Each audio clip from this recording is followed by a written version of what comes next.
So my broke tips, if you'd like to hear. Of course. This first one comes from Jock, which is an interesting one. So, sometimes you go to like parties or like you'll have people over and you're like, oh, I got to get some snacks.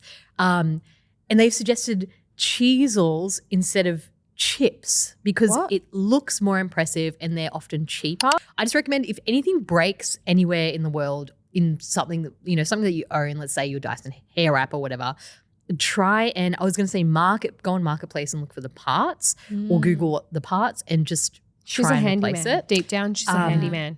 I do have my robot vacuum, like the little brushy thingies and filters. I replace those myself. Yes. And some people will be like, oh, I don't understand what's happening here. I'm just going to get a whole new, brand new one, And so just try and do that first or yes, go to customer service. I'm sure there's a cheaper way. If you've bought it once, you shouldn't have to buy it again and again. You know what I'm saying? If you can afford it.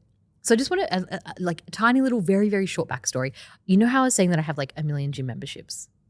Do you still have 1 million? Did you get rid of them? Well, I cancelled all of them. I want to know. But I got another one. Oh, okay. But just one. So it's like all clean. And I was like, signing up and I realized that this is probably more so if you are in a position of you have some money to put towards something, which is already a very privileged position to be in. So, of course. But as I was signing up, it gave me options. It was $30 per week or $100 a month or $20 a week if I pay biannually. Oh, yeah. And so it just made me realize, like, if you can afford that, try to do. I know a lot of gyms do this. That's where money has power, right? Yeah. Like that's where I would call that in the most non-offensive way possible, the poor tax. Yes, I agree. And I feel like that is so rude because they're saying if you've got the cash, we'll give you an even better deal. Yeah. And I love that. But the people who need the better deal are the ones that don't have heaps of cash, which I think is why it's so important to get on top of our budgeting and our cash flow so that we can seize opportunities like that. Like how good would it be if you had a heap of cash in like saved, not even heaps, but like enough cash so that you can save cash. Yeah, like, exactly. Oh, it's so frustrating. Exactly. I found this in our community and Pippet is referring to another thing that she saw. So I know that the credit isn't all on Pippet, but I just want to say that she's the one that alerted me to this. So she said, I have to thank someone in a previous post about community places to do yoga for free. I just signed up for 4 sessions this past week. This compares to signing up for a class that can cost me a minimum of $20 per session. And so I don't know where the original information came from, but all I want to say is I did not know that was a thing, community yoga classes. I didn't either. Free. That's really cute. That is so cute. So it's like, I mean, exercise classes these days, my partner pays like, I don't know, $50 a week for Upstate or something. And it's more. As though she doesn't know what Upstate is. I don't know what it is. But like $50 is, and I'm being really, not generous, the opposite of generous, because it's probably way more than $50. Hold on, we can get a little fact check. Hold on, Zara, how much does Upstate cost per week? It's $55 a week. $55. There you go. There you go. So instead of that, and I'm sure, yoga is on the, I don't know, I haven't really done it, but it might be on the lesser end of like something that's really physically demanding, but you'd be it's still surprised. It takes a lot of strength. Like, yeah, and like okay. it's similar to Pilates in that they'll usually give you variations, yes, depending on how advanced you are.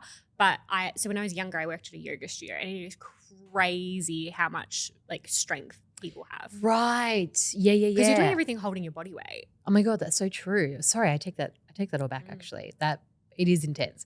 The second one comes from Emily, who says that if you're on long-term medication, ensure your doctor writes you scripts for 60 days. I would go to my doctor every 20 days to get a dexamphetamine prescription. Oh, that's so annoying. And well, that was just at the very start. And now she's written for 6 months plus. Yeah. And that has helped because it's, what is it, like $80 after Medicare rebate. Out of pocket.